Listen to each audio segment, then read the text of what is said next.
Should you productize your services?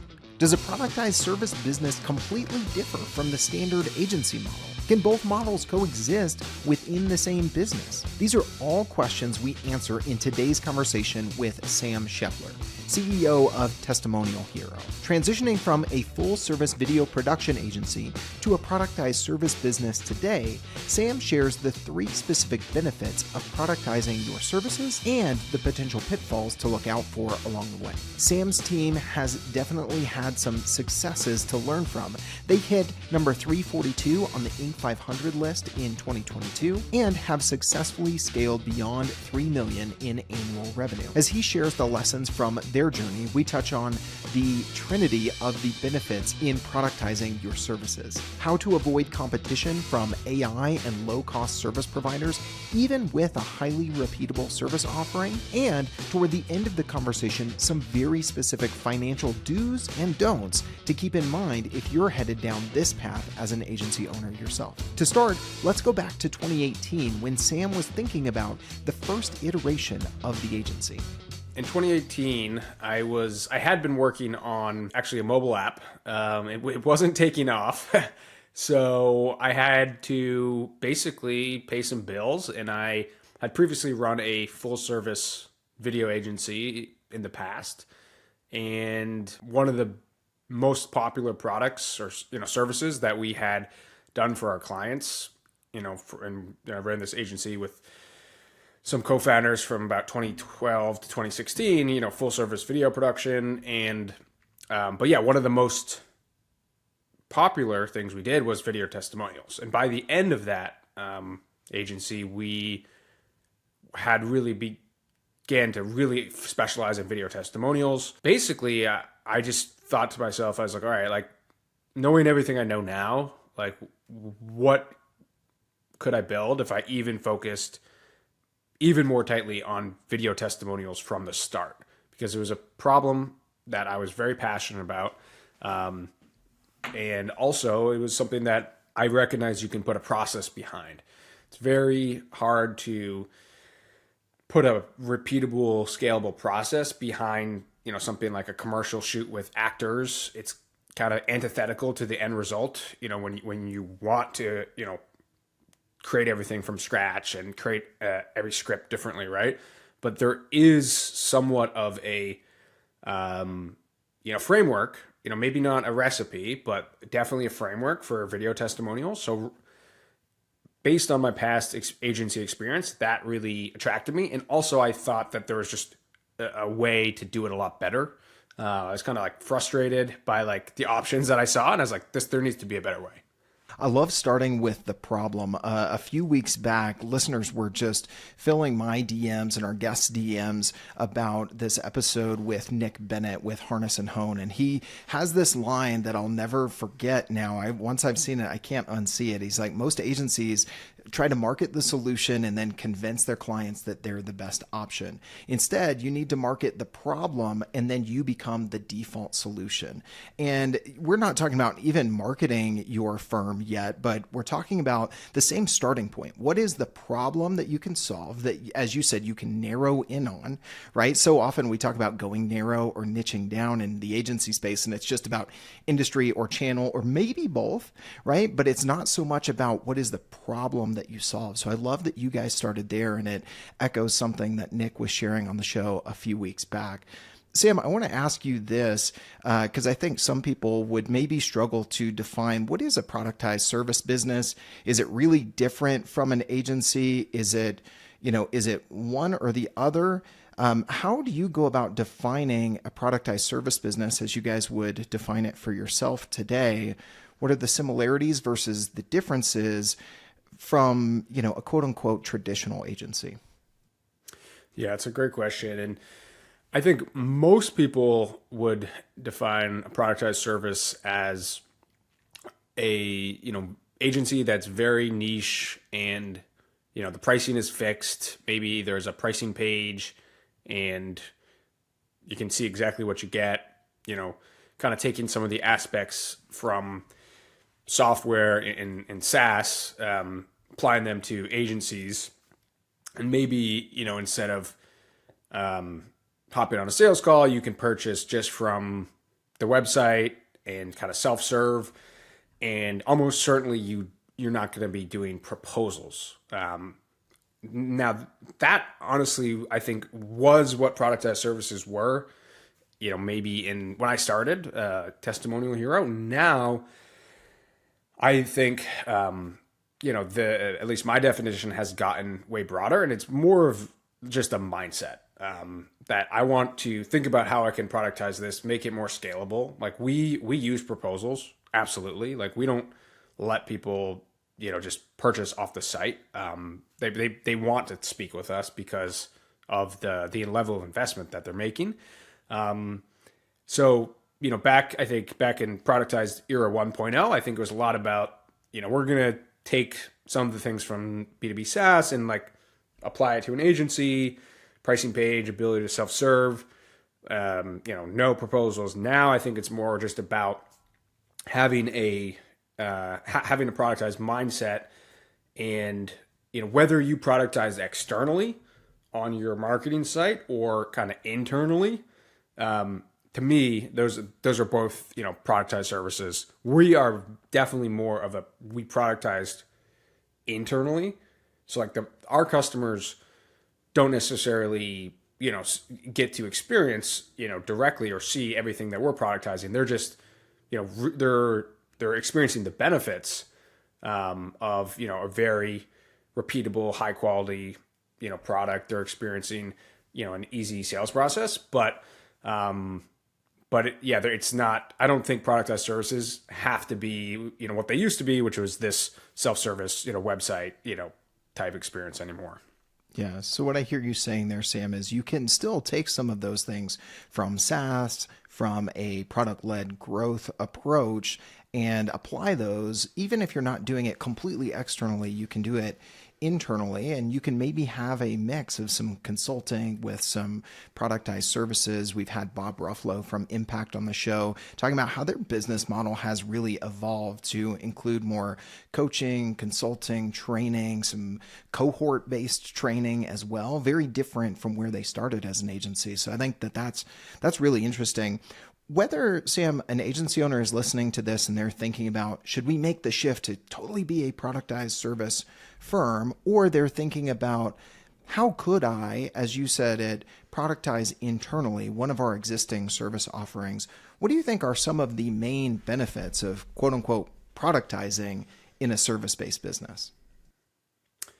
Yeah, it's a good question. I think first I'll say, you can have some parts of your agency that are productized and some that aren't, right? It's not a either or thing. It can definitely be a yes and thing. And in addition, during the life cycle of your agency, you may very well need to adjust, your level of productization depending on your strategy. For example, when we first started, we were like super productized. Like you get like a 90-second testimonial, a 30-second testimonial, and a 15-second video testimonial, right? And that was like basically it. And that was fine, because also in 2018, like, people weren't thinking about video testimonials in such a strategic and experimental, novel way that, many really great marketers are today. Point being is like, we've probably become less productized as we've grown in some respects. And I think that's okay. And I think people can sometimes shoot themselves in the foot, or just, at least from a growth perspective, by staying too productized for too long as they move up market. Different, maybe strategic conversation. But to get to your initial question, like the benefits of productizing, I think it's a couple of things. Like first, it's this ability to be able to go out and actually create demand, because you have a very specific, like let's use Testimonial Hero, for example. We are helping B2B marketing teams easily create some of the world's best customer testimonial videos. So it's a very specific, product. It's a very specific, outcome. It's not like if we're a full service video agency, our marketing, might feel and sound like, hey, like we can help you with video marketing. We can help you with video production. What do you need help with? Let's have a chat and see, if we can solve any problems for you. Right. So like versus, us being able to come with a laser focused value proposition and actually focus in on that problem and actually, create more demand because of the specificity. And that to me, that's a huge benefit on the sales and marketing side around the productization, because just focusing on a specific problem, making it easier to market. Secondly, making it easier to actually buy and sell. That has always been a big part of productized services, even from the beginning. And that, I think the Productize 1.0 was very much this kind of like, we're not doing any proposals like ever. Like proposals are terrible. Like the anti-proposal, like a lot of scar tissue there. I know all agency owners have, and like there's a lot to be said for that. But we do proposals, but they're highly processized. They're highly templatized and kind of modular and have all these components. So it's not, our team can whip up a proposal in 5 minutes in PandaDoc because we have all of our, processes in there. But so yeah, just selling it. Like I've been fully out of the sales requirement. Like I've been fully out of the sales role since, I guess maybe like late 2020, maybe a little before. Yeah. So only like 2 years in, you got out of founder-led sales, which is, correct. I can just tell you from the agency owners I talk to, is definitely the minority when it comes to that transition. Even for the folk, there's some that don't want to make that transition, but most do. And most either never do, or they take a lot longer than 2 years, man, right? Yes, exactly. And I think if productizing makes your service way easier to sell, and I wouldn't have been able to get out of sales in that short time frame if we weren't productized, right? So that's the second thing. The third thing is easier to fulfill, easier to deliver. When you specialize, and you have this product that you're repeatedly doing, you are able to optimize, you're able to get really good, you're able to get really efficient, and just making it easier to deliver. So really, the three things: easier to market, easier to sell, and easier to deliver. Those would be like the trinity, I think, of the goals of productizing.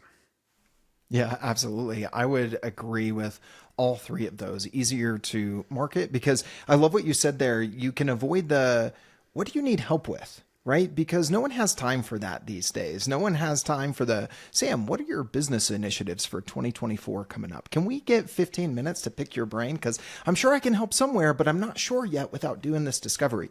It helps you avoid all of that. And we might get here further in the conversation, but I imagine potentially, as you have mentioned, that you guys haven't gone completely productized now at Testimonial Hero, it can be kind of that tip of the spear, because you can market that specific problem, that specific solution, even though you're building processes and you're building capabilities to do other things. You don't necessarily lead with that, but now it gets you away from that "what can we help with" question that otherwise you'd have to lead with. Is that fair to say? 100%. And I think even with the capabilities that we're building, they're still related to that core problem of our audience needing customer testimonials, needing customer evidence. They're just really digging deeper on that same problem set. For example, creating top of the funnel micro content and like short form clips with testimonials, or creating LinkedIn video ads featuring customers. So we're very much still focused on the same problem that we've always been focused on, of how do we help B2B revenue teams build the trust they need to close deals faster. We're just going deeper and deeper and deeper into it every single year. And some of those solutions are more, customized, with some of our bigger accounts. So that's, but we still have that, basic, productized jumping off point for the people who are just like, look, I just want the basic thing. Yeah, really good, man. So I think we've got those three, as you said, the trinity of productized service. And I think the fourth benefit that we touched on here is it does allow you to systematically add on additional services on top of that. So you got three plus a bonus.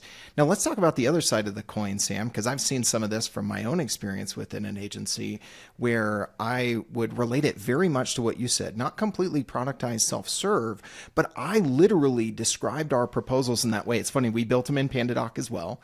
And I would say, look, our services aren't totally bespoke, but they're not one size fits all either. And I use that word that you mentioned earlier, modular. I'm like, we can build something custom, but it's based off of these 5 or 6 different building blocks. So let's figure out which ones you need, and then we can build the Lego tower that makes sense for you. Maybe that's a bad analogy, but at least that's what I did. So let's talk about some of the challenges, though. You mentioned earlier, or at least alluded to it, that going too productized can keep you from growing as you want to move up market. What do you mean by that? What are some of the challenges to look out for if you're saying, hey, I want to go more productized internally or externally, but I do want to grow and I do have aspirations to move up market?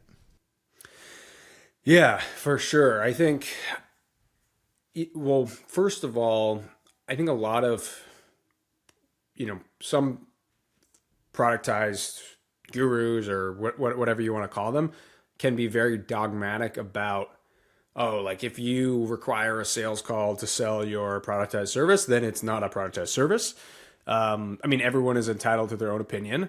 That being said, my opinion would be if you don't require a sales call to sell your productized service, you're not charging enough and, you're going to get probably wiped out by AI in a couple of years, right?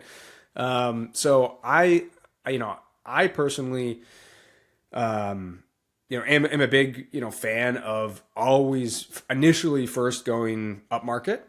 And, sure, there are going to be some trade-offs that you have to make to do that. You might have to do sales. You might have to do, a proposal like we've mentioned. People aren't just going to like click buy, checkout cart, type of thing. But to me, when you consider like the bigger picture, all those things are worth doing. Because ultimately, like, what's the end goal?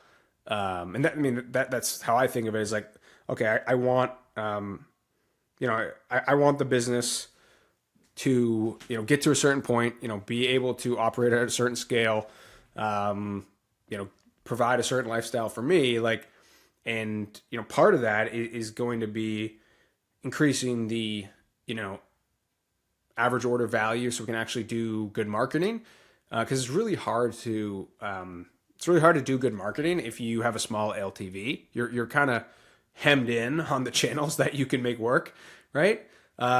So yeah, I am passionate about the fact that just because you're productized doesn't mean you can't be premium. I think it's possible to have the best of both worlds: premium, significant lifetime value, significant average order value, and then be appropriately productized, and that might be 70% productized. I actually think that if you're, at least today in the landscape we're in 2023, and I do actually see this continuing, is like if you're 100% productized, your service probably isn't that remarkable. It's like you kind of have to find the sweet spot. And I guess that's going to depend, but yeah, that's kind of how I look at it. It's like it's a spectrum of where you want to be at any given time, and that's kind of a strategic decision. And you don't want to just look at that in a vacuum and productize as much as possible without thinking about that. One of the other challenges, and it kind of dovetails off of what you just said there, Sam, when you are trying to avoid the what can we help with problem versus, hey, we have something to specifically offer. If you're looked at as too productized, it's like, well, you just solve for this. And as you mentioned, you can face competition from technology, especially with the rise of AI tools right now, or just lower end offerings, right? Oh, I could do this with a freelancer on Fiverr or Upwork because I'm looking at the bullet points of your quote unquote product. and the product looks very similar, right? And I don't have that same view of you as an expert, a consultant. So how do you think about balancing these two of maintaining that expert consultant status with your clients while doing something that is more repeatable and scalable? And I guess that could be, how you guys do it at Testimonial Hero as you have a blend of this now, or maybe others that you see doing that well. How do you deliver repeatably but maintain that expert status, that advisor consultant status with your client where they're willing to pay a premium? Yeah, it's a great question. And the way that I think of it, initially first is like, you have to do remarkably good work. Obviously that's kind of common sense, but also I think it's important to acknowledge, because a lot of times in the agency space, people are often asking like, how do I do this? Or like, how do I grow my business? When like the work that they're doing is maybe just average, right? So like, first things first is like becoming incredibly good at the craft. And yeah, that can, take care of a lot of the problems. For us specifically, like we have always had some bit of value innovation in our company. And I'll explain what I mean by that. So, and basically it comes down to like, being different, but also figuring out entirely new, different ways to create things. And for us, it's like creating video testimonials. So when we first started the company, we had a big value innovation around no travel fees anywhere in the world for video testimonials. So that's, especially in 2018, that's something that's like objectively, was an innovation. Like, no one really had that, and a lot of people still don't. And to do that, we had to build a global network of videographers, train them in our, standard operating procedures, and do a ton of work to actually be able to say, like, look, yeah, like this is here's something different that you get with us that is going to be valuable to you. And then in 2020, when we launched our remote video testimonial offering, which really, we did only because of COVID. We were only doing in-person video testimonials, and then COVID happened, and we, business effectively would have had to, would ground to a halt. So we're like, all right, how can we create the world's best, purely remote video testimonial? And we did a whole value innovation process on how to do that at a way, way, way higher quality than just like a Zoom call, right? And that, and that's basically why, customers came to us. One, at least that's what got our attention. They're like, wow, this is like a remote testimonial that looks like it's filmed in person. So we actually had to develop, some IP there and get some owned, some like lived experience insights. So I think that's kind of getting back to your question. The more I think you can actually develop some, leverage your background or develop some unique insights, do some actual innovation to, create that differentiation, the better. I mean, because it's so, being better at something is, in the eyes of a client, is so subjective, and it's always way easier and way more beneficial to, be able to say, hey, like, totally understand that we're actually a little bit different, and here's how we do it, things differently, and here's why it might matter to you. So yeah, in general, like, I'm a huge fan of innovating in, whatever way that means, for your business, and, focusing on differentiation. I think, there's that saying, like, an ounce of prevention is worth a pound of cure. Like, I have a saying that's like, an ounce of differentiation is worth a pound of ad spend. That's fantastic. I love that. I love that so much, man. It's really good.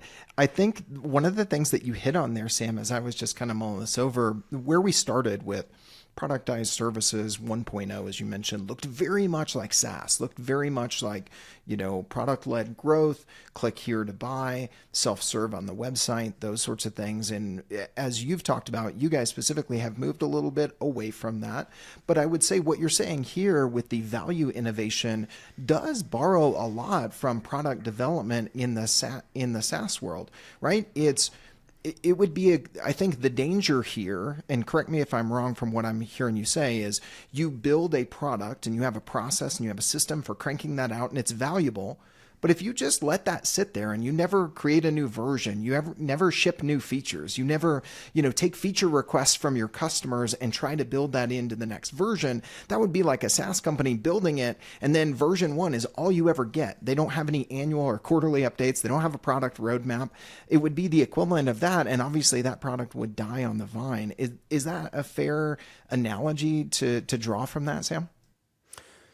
Absolutely. I think, you constantly need to be, reinventing yourself. Well, maybe not constantly, but like at minimum every 2 to 3 years. As an agency, as a, service provider, the landscape is always changing. The technology out there is changing faster than ever. So yeah, I think if, it's just not an option to stand still. And yeah, absolutely always super critical to just be thinking about reinventing yourself. Also, I'll say, I think productized, like the productized 1.0 looked a lot to like the SaaS tools that maybe they would use. Like those founders would use small SaaS tools that you can self-serve.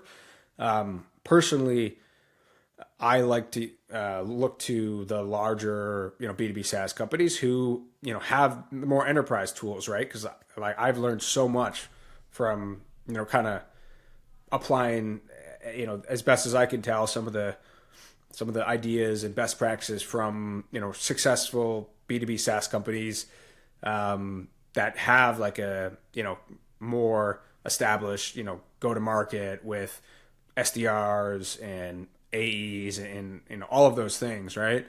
More of an enterprise go to market and applying them to our company, Testimonial Hero. So I am a huge proponent of learning from the B2B SaaS world. I think because of the way how B2B SaaS companies are capitalized, like you can typically get some of the absolute best people and best talent in the world are drawn there.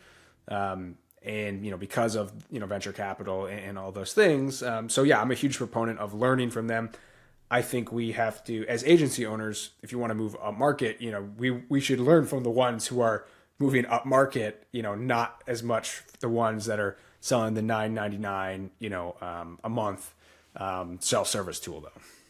Yeah, that's a really good point.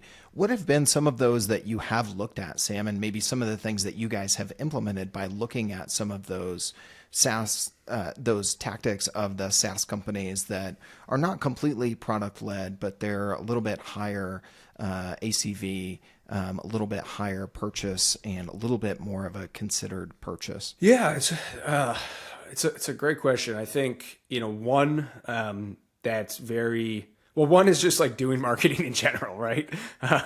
I think like a lot of agencies, obviously, their marketing is an afterthought. And there's a lot of legitimate reasons for that, right? They're kind of stuck in a sell do, cycle. You sell a customer and then you fulfill the work and then you sell and like, there's hardly any time, for that. But, we've been fortunate to, we have a really good team, which I think is also worth mentioning, is like probably the reason, any semblance of success that, that we've had as a company is mainly due to the quality of team we've been able to attract and retain. And so that, I'm happy to talk more about that, but I think that's super important to mention. But basically, yeah. So, what have we been doing that we learned from, these industry leading SaaS companies? I mean, just like some of the marketing best practices, having a go to market strategy, making sure we're doing all the typical things like, we invest in SEO, we invest in Google ads, we have, we run LinkedIn ads, like we're doing outbound, like all the basics, are covered. So, we have like the marketing programs in place, we're investing, we spend a lot of money, on marketing. So I think that's one thing is like, you have to have the margins to spend on marketing to begin with. Right. So like, and then, realizing that, it's an investment and being willing to spend tens of thousands of dollars a month on marketing. And, I think that's, that's important. Like I think some agency owners, they're just not willing to, take some big swings on the marketing side, because marketing is hard. And a lot of times, you can't track it fully, and sometimes it doesn't work out. So, and then secondly, I think, this is obviously very in vogue, and I know it's come up on a couple other episodes. Thinking about kind of our strategic narrative or our kind of, point of view, I think has been very, important, and something that we are doing a lot more of. And, for us, that's, a lot of our point of view really comes down to this idea that, we now live in a world where, buyers are a lot more skeptical than ever. And some of the most impactful ways to help that and address sales friction is customer stories and customer video content. However, a lot of companies are still using a very outdated, playbook for that. So like the world has changed, but, a lot of companies are not changing the way that they, do customer storytelling. They're still in this kind of case studies at the bottom of the funnel mindset, where what we see is the best companies are injecting, the voice of the customer throughout the entire buyer journey. And increasingly with video, because you don't get, most of communication is actually through tone of voice and body language. That's like 93% of communication, and you just don't get that through text. So that's kind of what we're trying to talk a lot about, this idea of, full funnel, customer storytelling, and obviously a video first approach we think is the way to go. Yeah, even the way that you guys have framed the solution there, full funnel customer storytelling, right? It just rolls off your tongue, but yet I've never heard anyone quite describe the framework or the process that way. And that's so powerful as an agency, whether you're super productized, you're very bespoke or whatever. I think that there's power in starting with the problem and then creating the framework to address that problem, and then giving it a name, talking about those points of view, noticing those shifts in the market, to borrow from Andy Raskin a bit. So, and I will just say, as we kind of go off on this tangent a little bit, what you guys are doing, I think, is super timely, Sam, because we were just talking in our marketing team at teamwork.com last week about the fact that, hey, we kind of have done only full-blown customer stories, and it has to be a full write-up and all these sorts of things. And I propose, like, hey, we're recording calls with our CSMs and our partner team and our sales team. Oftentimes we have even, a recording of that snippet, a transcript. How could we just say, hey, could we use that quote real quick and use that as a springboard to maybe something a little bit more like kind of what you guys do with remote recording, to maybe then we also do something more full production of a full customer story if it warrants it, that sort of stuff. But it's not all or nothing, and we're not only getting kind of the bottom of the funnel coverage. So anyway, that was just super applicable for me, having that conversation last week here internally. So really good stuff. One thing I want to, actually a couple things I want to ask you, Sam. You shared a previous tweet thread before you and I recorded this episode, and I thought it was really interesting, and I would love to kind of pepper you with a few questions from that thread, because I think it was really insightful before we get to our final two segments here on Agency Life. You cool with that? Yeah, let's do it. All right, man. Well, one of your pieces of advice, so you're basically kind of the title to this thread was 7 things I've learned running a $3 million productized agency. And one of the points you made was lifetime value and average order value, or AOV, as you talked about earlier, are more important than MRR, especially in the early days. Why did you call that out, and why do you think that that's important for someone going down this path? Yeah, it's a great question. And if anyone wants to read it, I'm sure we can link to the post. It's pinned on my Twitter as of recording, so you could probably find it pretty easily. So I think, first and foremost, the whole way that a lot of agency or product as a service owners think about MRR is kind of BS. And, basically because the churn on marketing services is so high that really, like, people sign a customer, they say they sign a customer for like $3,000 a month for the product as a service. And on average, the customer, like, stays for like 5 months.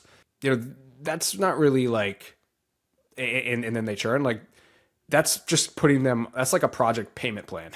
Like, that's basically like you're keeping them from a quarter, and they're on like a payment plan, and like if you can't really keep a customer on a monthly billing plan, like more than a year, like billing them monthly is not really going to help you. So like, basically it's like, it would be better to just collect all that money up front, and like call a spade, and be like, look, like, all right, we're going to do this project, and, it's going to cost, instead of like 5 billings of $3,000, like bill it for like 2 payments of 7,500, and then hit them up, every 8 months to do another one.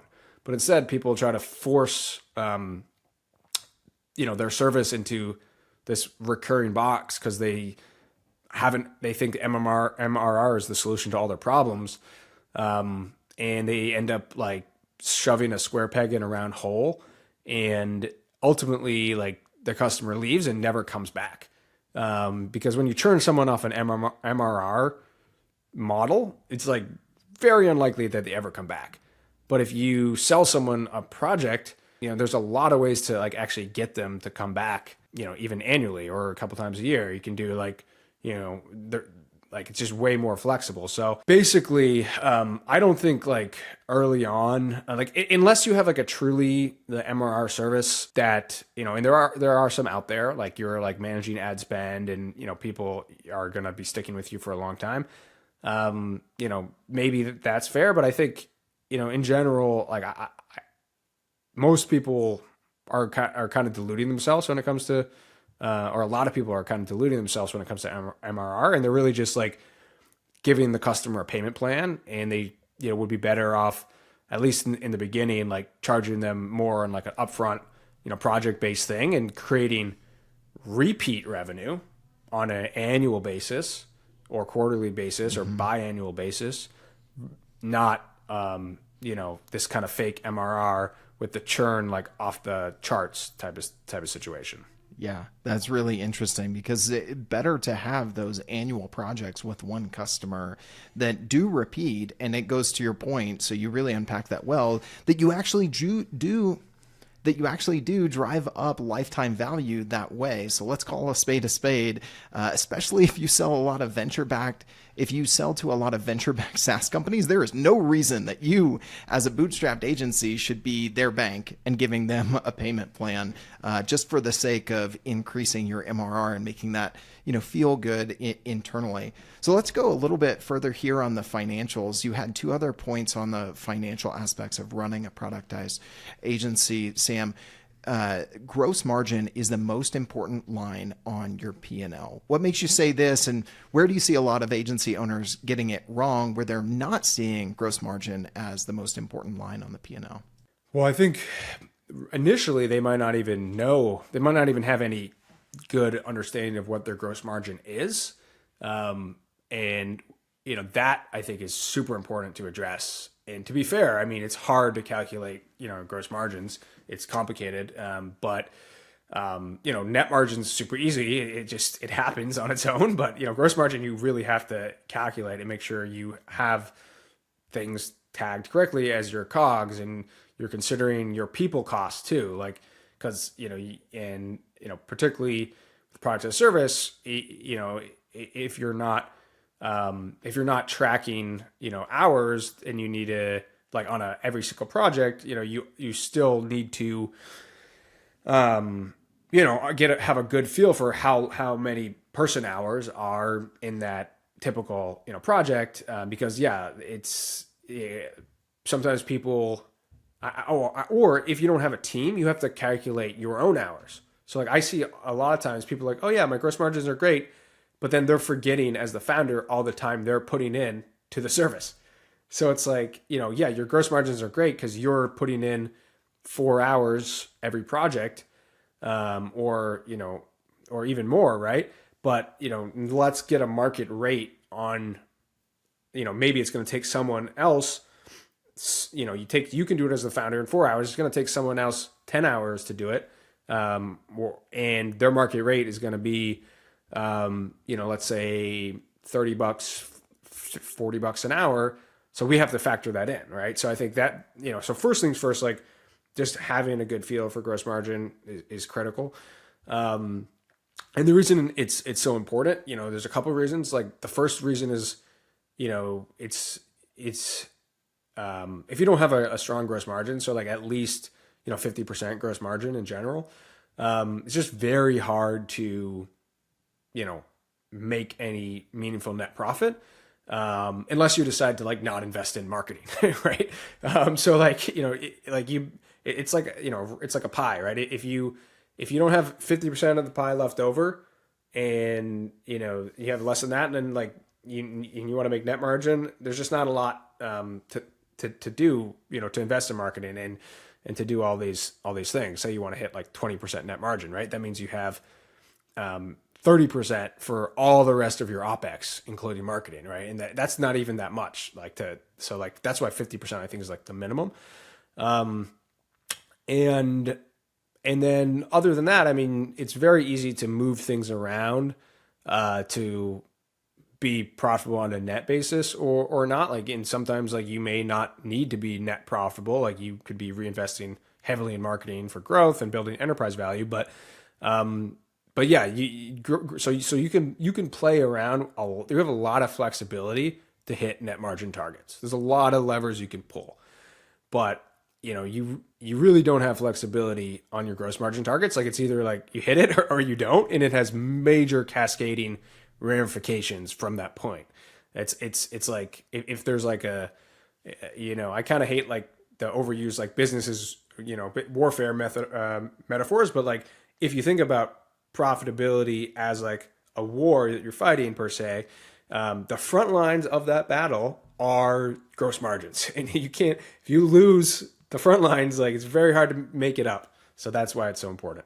Yeah, I think it's worth going there, even though maybe we go to that well too often, that it drives home the point. And where you started there, Sam, a lot of agency owners don't know those gross margin numbers.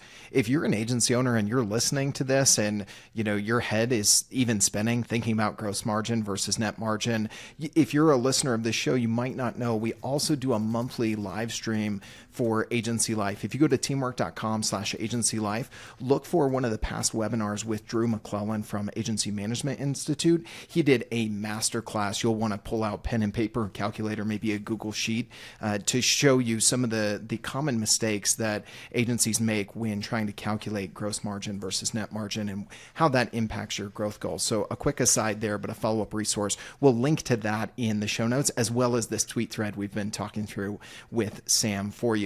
But before we get done, I want to ask you one more question on this thread, Sam, and then get to our final two segments.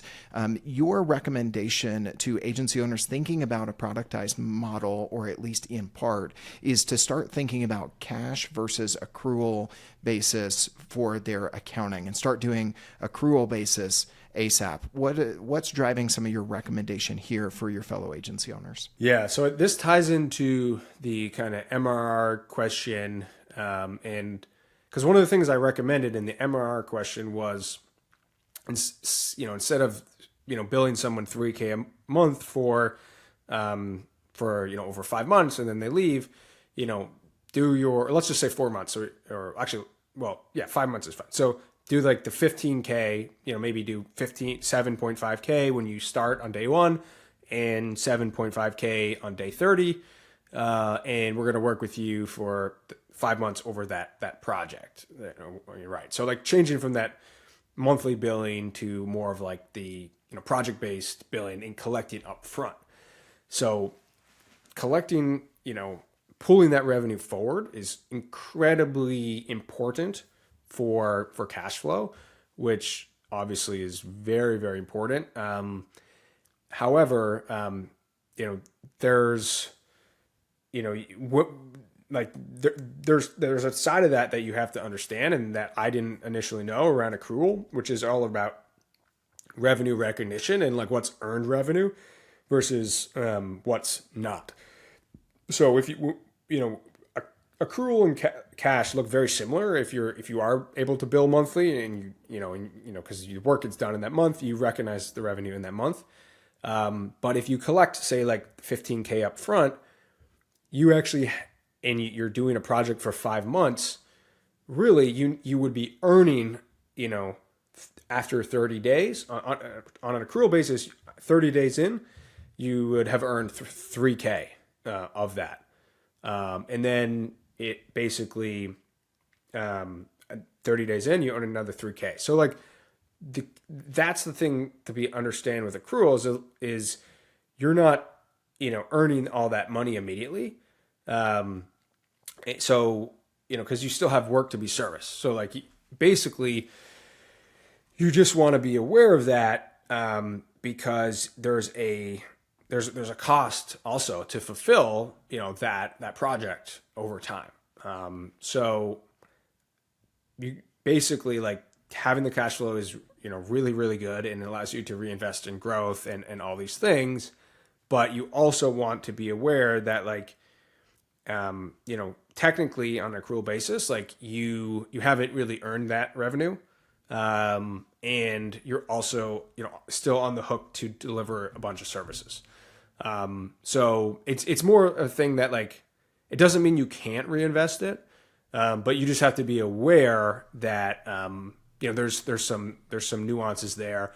Also, if you ever want to sell your company or you're going to need, they're going to look at it on an accrual basis if it's a substantial sale. And, if you don't have your books in accrual, they're going to recreate them probably in accrual in their due diligence process. And it's a lot better to just have them, in accrual to begin with, because at the end of the day, cash accounting is not really that accurate. Accrual is accurate. And, especially, if you're getting upfront payments, you need that accurate, view of the business. Yeah. Otherwise, as you're in it, your profitability is going to be out of whack month over month, and better to know what those investors or people potentially buying the agency are going to be looking at. You need to know what the picture is they're going to see, because they're going to see it that way, regardless of the way you've been looking at it and doing your accounting. So that's definitely a good call out, Sam.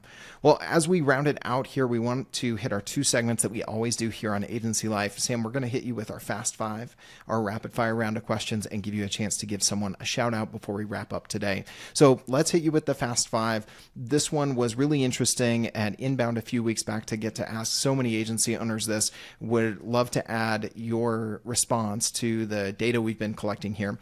If someone gave you $10,000 a month to help you better run your agency right now, how would you use that, Sam? Well, that's a good one. So, I think I would fly out my sales team and to more in-person meetings. I think, closing deals via Zoom is great.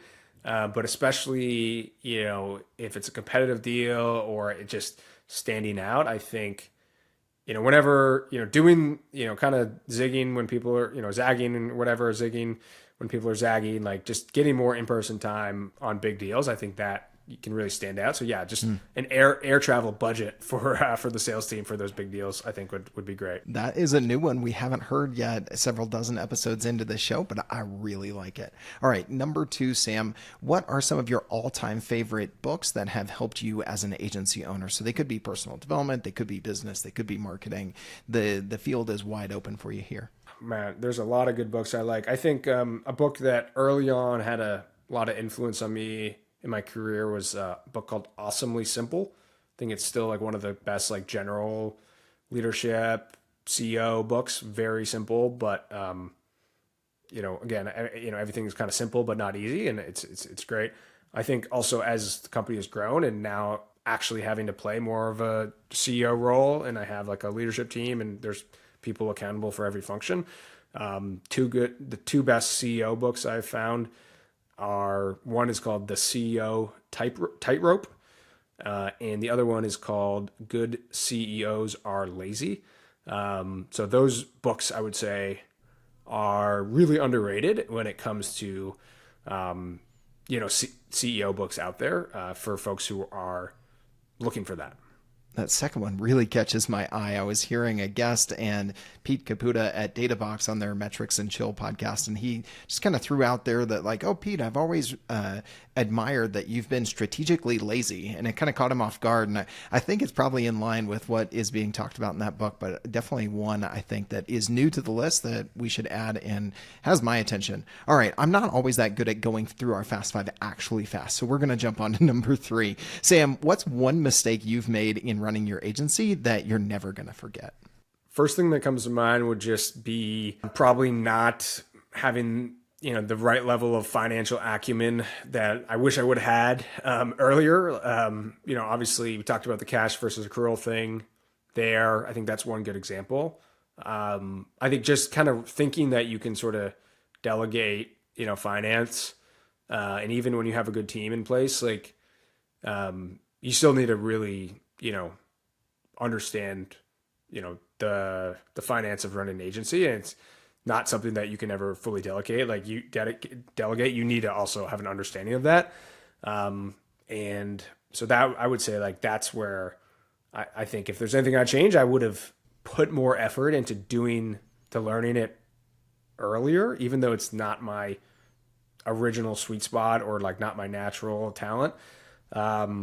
That I would have to say that. I think that's probably a pretty common answer as well. Yeah. That one's come up a bit, and I think it makes sense with the typical persona traits that you see among agency owners. You tend to get into the work from more the creative side than the business side at times, right? And not necessarily that bent towards loving spreadsheets and loving the financial literacy, but it definitely bodes you well. All right, number 4 and 5 are two sides to the same coin. Sam, number 4, what's the hardest part about agency life in your opinion?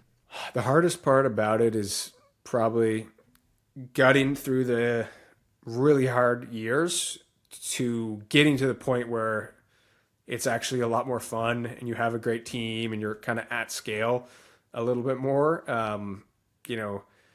because subscale like agency life, when you're not able to ever take a vacation and all those things is really hard, obviously. So I think just making it through the sort of that, up that hill until you're big enough where you can bring on some great people to help you. And frankly, I think it gets a lot more fun and you get to work with more, awesome folks and have more of a team. That to me is probably like, that would probably be the answer. Yeah, you may have led right into number 5 as we round it out here. Sam, what do you think is the best part about agency life? I think the best part about it is it's a business that you can really bootstrap really well and control your own destiny if you do everything right, and get to call a lot of the shots and have a ton of freedom and autonomy. Yeah, the freedom and autonomy is definitely something I think a lot of agency owners get into it for. So hopefully we've given you some tips to achieve some of that today, whether you're going all in on productizing or you're thinking about it a little bit differently here based on the tips that Sam has shared in their own journey at Testimonial Hero. All right, Sam, as we round out every conversation, I want to give you the chance to give a shout out to someone who's impacted your career and your agency life. Who do you want to shout out today? Yeah, well, first of all, I think shout out to my leadership team, my executive team, my GM, Kevin. Also, I'll give a shout out to an early coach of mine who was very influential, Anthony Tambiolo. He started working with him when the business was at around $150,000 in revenue a year, and ended working with him when we were well over 3 million. And Yeah, he had run an agency. He had been on that exact same journey. So I would say shout out to him. We had some good times, and it was great to have him in the corner. And I'm a real big fan of having coaches that have done exactly what you want to do and are, a couple years ahead of you, but not like, decades ahead of you. So yeah, I would say, shout out to Anthony. Yeah, there's a sweet spot there. And I think that was another one of your points in that tweet thread that we talked about through part of this conversation. So we'll definitely link to that, the webinar with Drew McClellan, and your LinkedIn so that people can connect with you, Sam. For anybody else who wants to connect with you as a fellow agency owner, a peer, maybe they see you as kind of that person who's a few years ahead of them, what would be the best way for them to stay engaged, reach out, and stay connected with you? Yeah, I would say hit me up on Twitter. My LinkedIn is good, although I do all my like customer facing, client facing marketing on Twitter, and I just kind of talk shop about agencies and productized service. Or sorry, on LinkedIn I do my customer facing marketing. Twitter, I'm more just kind of sharing musings and talking shop about agency life. And okay, cool. So yeah, if you're looking for video testimonials, follow me on LinkedIn. If you want to talk shop about agencies and hit me up and get my advice or what have you, follow me on Twitter, shoot me a message. I love it. Good delineation and how you're using the two channels, man. I think that's super smart. This has been a fantastic conversation, Sam. Glad Dustin on your team connected us. Shout out to him as well. Thank you so much for being our guest on Agency Life. I really appreciate it, Sam. My pleasure, Logan. This was a blast.